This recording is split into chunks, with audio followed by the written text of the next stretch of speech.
Yes. So today we're talking about the origins of the Cold War, which is a big and important topic.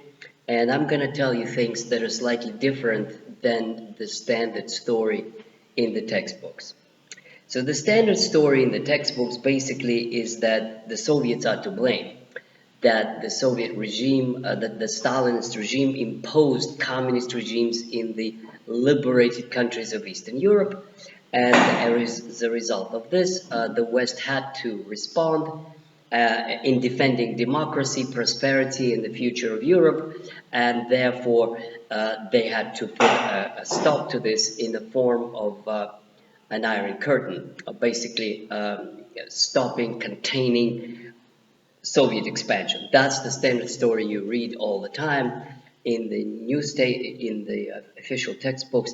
And as a proof of this benign and welcoming policy of the West, the American policy is presented as promoting democracy, prosperity, and usually what is cited is the Marshall Plan, which is billions of aid that poured to Europe. So America is such a good guy, benefactor, promoting democracy, prosperity. The Soviets are bad guys that promoting dictatorship and communist oppression. So that's the standard story. Okay, it's not exactly true. There are elements in it that are true, but basically it's far from true, and this is what we need to examine. Now, the kind of the beginning of Cold War is usually associated with the speech of Churchill that he made in 1946, during the visit to the United States in Fulton, Missouri. Missouri was, of course, the home state of President Truman.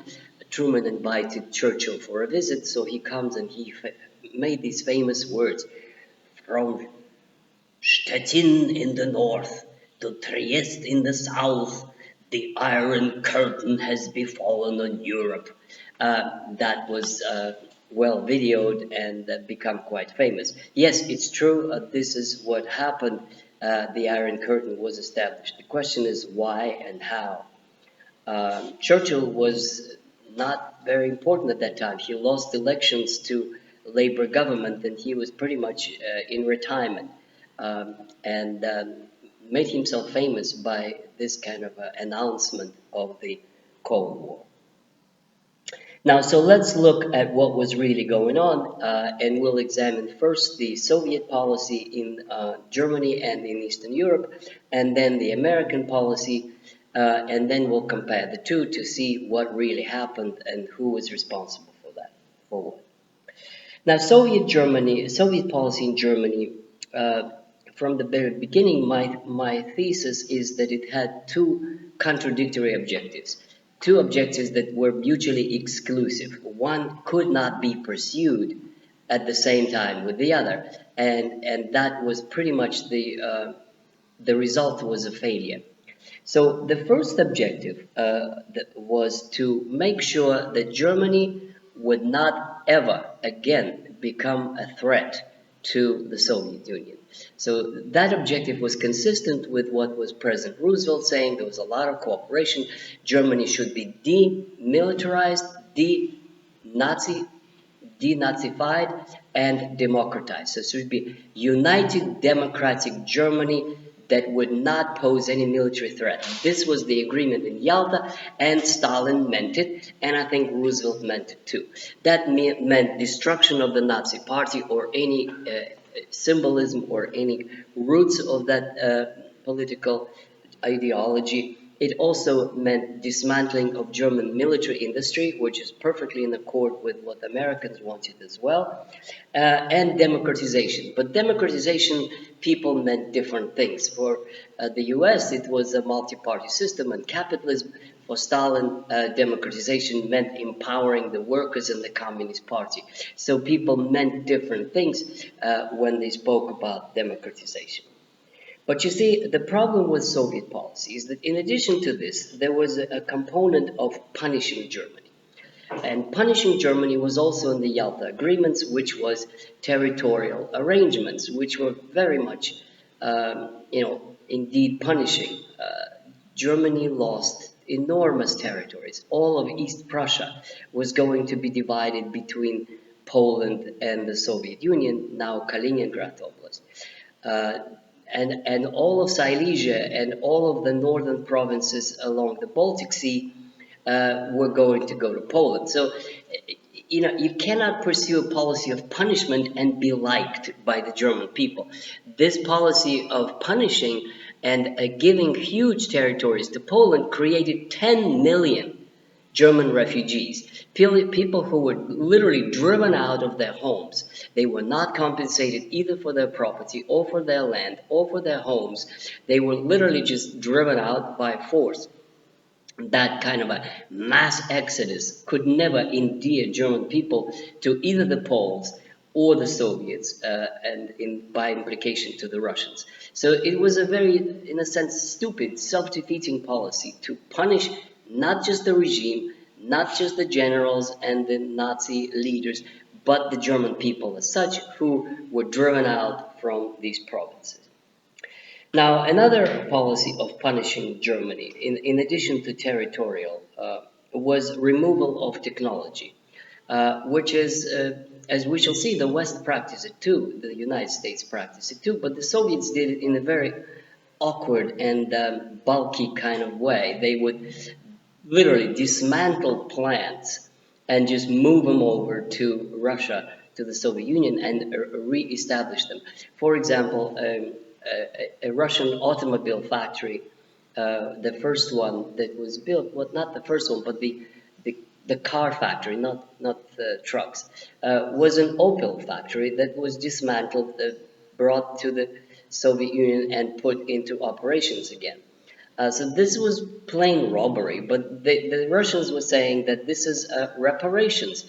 In World War One, Germany was imposed by the West huge reparations in the form of money, which didn't work.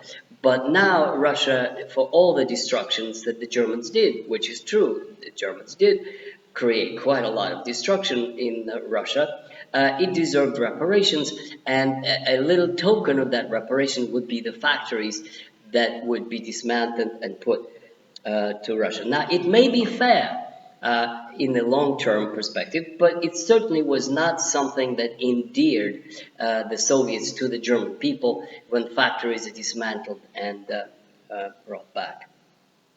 Another really, upsetting experience for the German population during 1945 and the first immediate weeks after the Soviet invasion of German territory was wide-scale rape of German women that now is increasingly discussed in Germany. It was a taboo for a long time.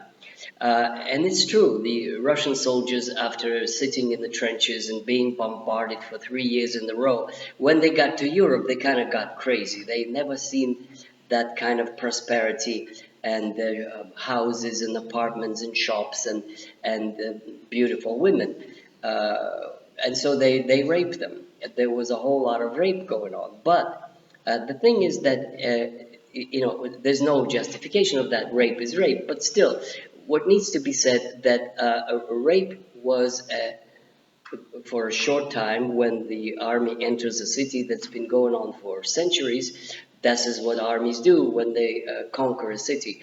But at the same time, the only kind of justification cannot really justify, but the only thing that makes it not as bad as it seems was that these were not encouraged by the authorities, and they were one-time thing. It was 2 or 3 days.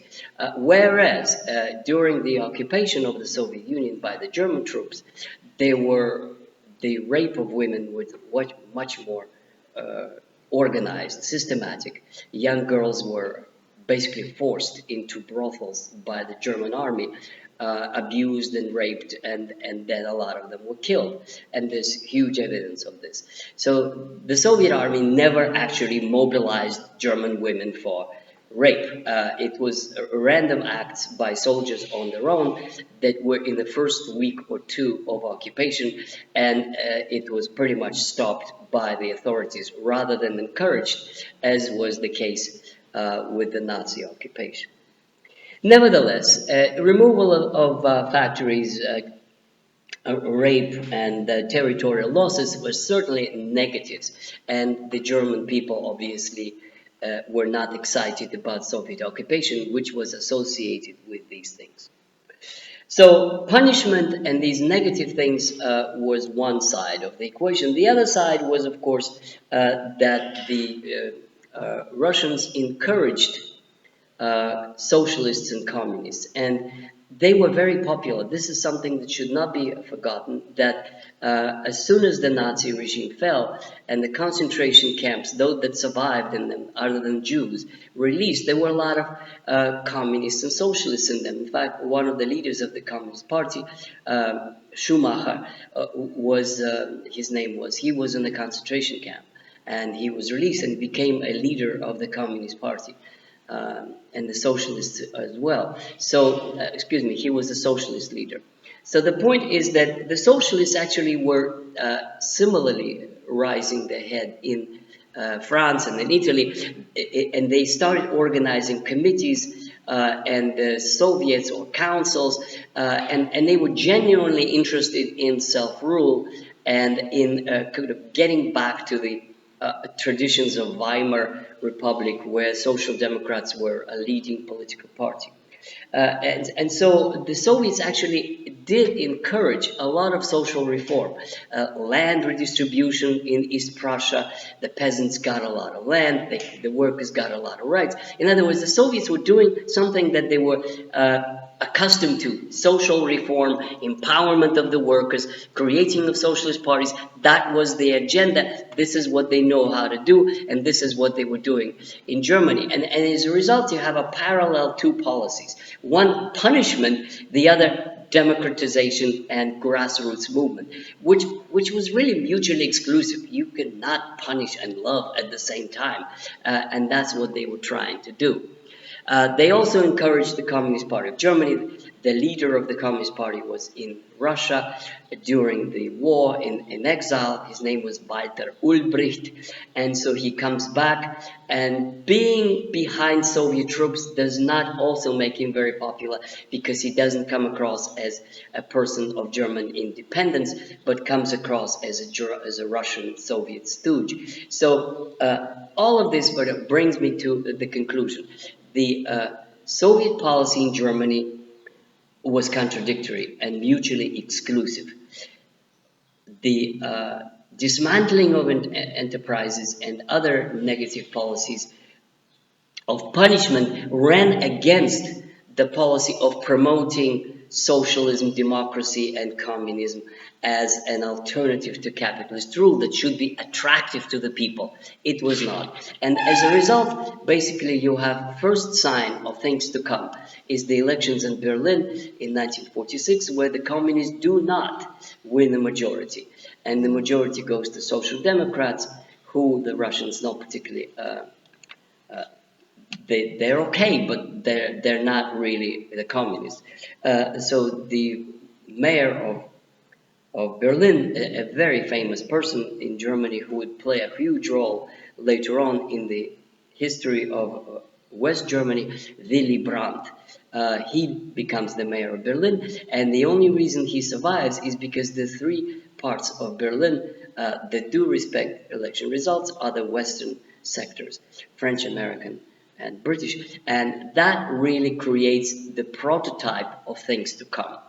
Berlin would be divided, Germany would be divided, the communists would be supported by the Soviets, and the idea of denazified, demilitarized, united Germany of Yalta will not stand. It would, step by step, would lead to de facto division of Germany into East and West, into the zone controlled by the Soviets, and the three Western ones controlled by the West. Now, a little bit about the Soviet policy in Poland and in other countries where Soviet troops were present. Now, obviously, the Soviet Union won the war, War, and they wanted to have friendly governments. It would be absurd if they didn't want to have friendly governments. I mean, the British wanted to have friendly governments, and they would install those. The United States wanted to have friendly governments all over Latin America, and they would just march in, send in the Marines, and install ones. So it is naive to believe that Stalin, having won the war after this enormous sacrifices, would not want to have friendly governments on his borders. It's obvious that he would. So that's what he set out to do. He basically tried to promote socialists and communists coming to power, thinking that these people would be subservient satellites. Now, what shouldn't be forgotten is that in the East European countries that the Soviets came to dominate, there were two very different types of countries. There were three countries that were actually official allies of the Nazi Germany, which was Hungary, Romania, and Bulgaria. They were friends of Hitler.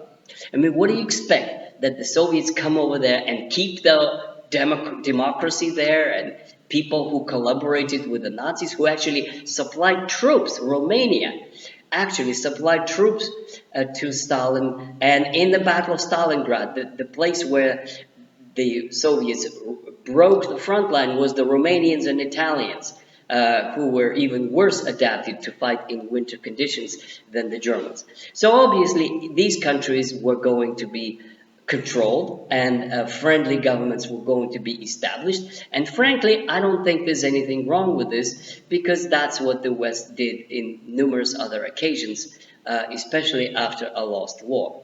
The United States pretty much imposed Mexican presidents after it had a war in 1848 with Mexico. And President Woodrow Wilson, the great peace lover, it pretty much installed the Mexican president in 1916. So yes, it's tough and it's not a freedom of choice, but that's the way reality works, is that the people who fought against you had to be controlled and punished, and the Soviets installed their friendly governments.